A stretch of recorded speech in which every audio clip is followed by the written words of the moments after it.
Maintenant, la gestion efficace des ressources financières, je suis directement par ça.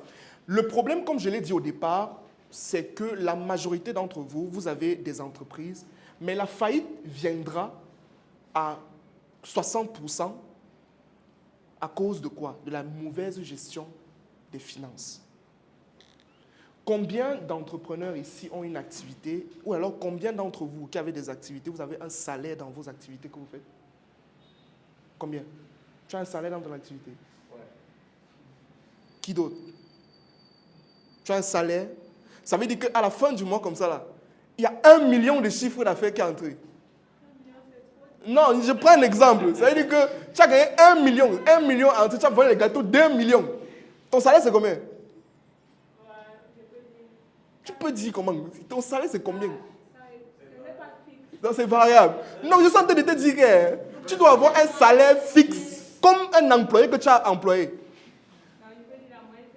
Non, il n'y a pas de moyenne. Tu ne comprends pas ce que je suis en train de dire. Regarde. C'est-à-dire que tu as une entreprise, n'est-ce pas? Ton entreprise, dans ta propre entreprise que tu as créée là, tu as un poste. Tu comprends? Actuellement, tu es là. Le nom de ton entreprise, c'est quoi? Je ne peux pas retenir ça. Bon, ce que je suis en train de dire, c'est que, regarde, tu es la directrice générale de ton entreprise actuellement. Tu comprends ce que je suis en train de dire, non? Donc, ça veut dire qu'en tant que directrice générale, là, tu dois avoir un salaire fixe. Si, par exemple, aujourd'hui, ton entreprise passe à un autre niveau, n'est-ce pas? Et que tu dois employer, parce que tu ne vas pas tout gérer tout. Il faut maintenant quelqu'un qui va gérer ça. Tu seras trop surchargé, tu seras en train de voyager et tout et tout. Tu vas devoir employer un directeur général, non? Qui va gérer ça, n'est-ce pas? Tu vas lui donner un salaire. On est d'accord ou pas? Est-ce que son salaire sera variable? Ça sera fixe, non? Mais maintenant, toi, tu es directeur général, donc ton salaire doit être fixe. C'est aussi simple que ça. Si elle ne vend pas, elle ne se paye pas. Tout comme si tu as un employé, si tu ne vends pas, tu vas expliquer à tes employés que bon, le moyen. Et toi-même, tu fais la grève. C'est tout. Dans ta propre entreprise. C'est ça que je suis en train de vous faire comprendre. C'est très délicat ce que je suis en train de dire là. Parce que beaucoup d'entreprises ont fait faillite à cause de ce que je suis en train de dire là. C'est que le patron ne comprend pas que dans son entreprise, il est le premier employé. Et qu'il doit se fixer un salaire. Ça évite quoi? Ça évite le fait que tu mettes la main dans la caisse tout le temps. Que tu as un problème, tu dis, bon, après tout, c'est mon entreprise. Donnez-moi 200 000 là-bas voir. C'est pourquoi, même motif, chaises cassées. C'est que beaucoup d'entrepreneurs font. Moi, j'ai vu ça de mes yeux. C'est-à-dire qu'il peut venir comme ça, il demande la question, il y a combien? Il dit 500 000. Bon, donne-moi 350 000 là-bas. Monsieur, on met quel motif? Mais réparation de la clim. Et puis pas manger là en dehors. Après, à la fin du mois, on voit les états, on dit, mais il y a un gros manquant, le manquant sort d'où? C'est toujours le patron lui-même qui épuise l'entreprise. Mais si tu te fixes un salaire, que tu sais qu'à la fin du mois, quand on partage les salaires, et si tu as un comptable un jour, si vous avez un comptable un jour, et qu'il ne vous dit pas ça, il faut le chasser. Parce que le comptable, il doit te donner le conseil en te disant que toi, tu dois te fixer un salaire, on doit te donner maintenant quel salaire. Et maintenant, pour fixer ton propre salaire, tu dois te mettre à la position de quelqu'un qui fait ton travail. Tu devais lui donner combien? Tu te fixes le salaire là. Ça commence d'abord par là, la bonne gestion là.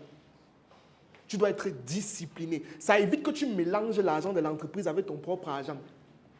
C'est-à-dire que tu arrives le matin comme ça, on dit qu'il y a tel problème à la maison, tu prends l'argent ici, tu pars de là-bas. On dit qu'il y a tel problème en entreprise, tu prends l'argent de la maison, tu mets dans l'entreprise, tu mélanges le tout. À un moment donné, tu dis, donc, ta maison c'est ton entreprise c'est ta maison. C'est mélangé.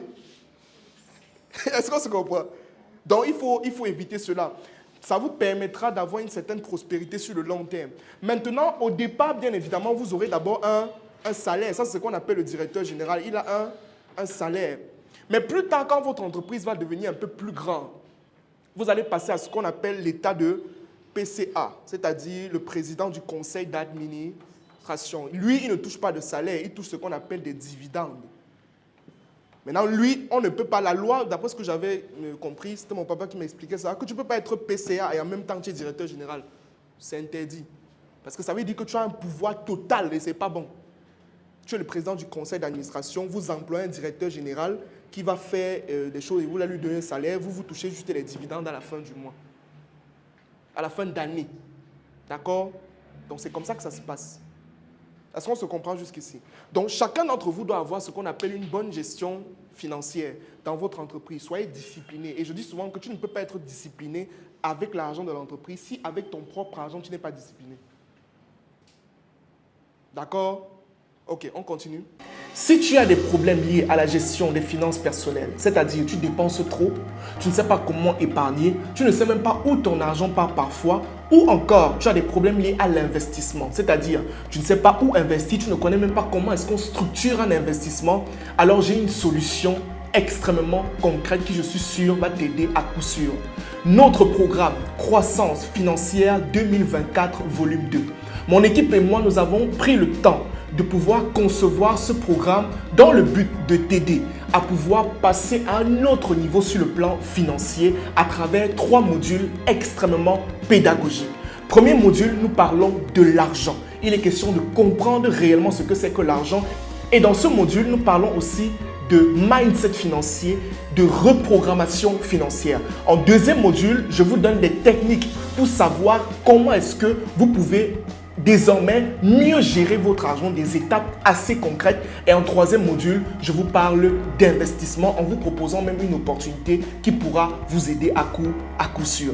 Alors, si vous souhaitez bénéficier de ce programme qui, je suis sûr, vous aidera à passer à un autre niveau sur le plan financier, une seule chose à faire, vous cliquez sur le lien qui se trouve en commentaire, vous contactez mes équipes et on se fera un plaisir de vous procurer ce programme exceptionnel. Et ne l'oubliez pas, aujourd'hui, si vous êtes au niveau où vous êtes, c'est tout simplement parce qu'il y a des choses que vous ne connaissez pas. La connaissance est la première étape vers l'abondance financière. Cliquez sur le lien et passez à un autre niveau. Merci.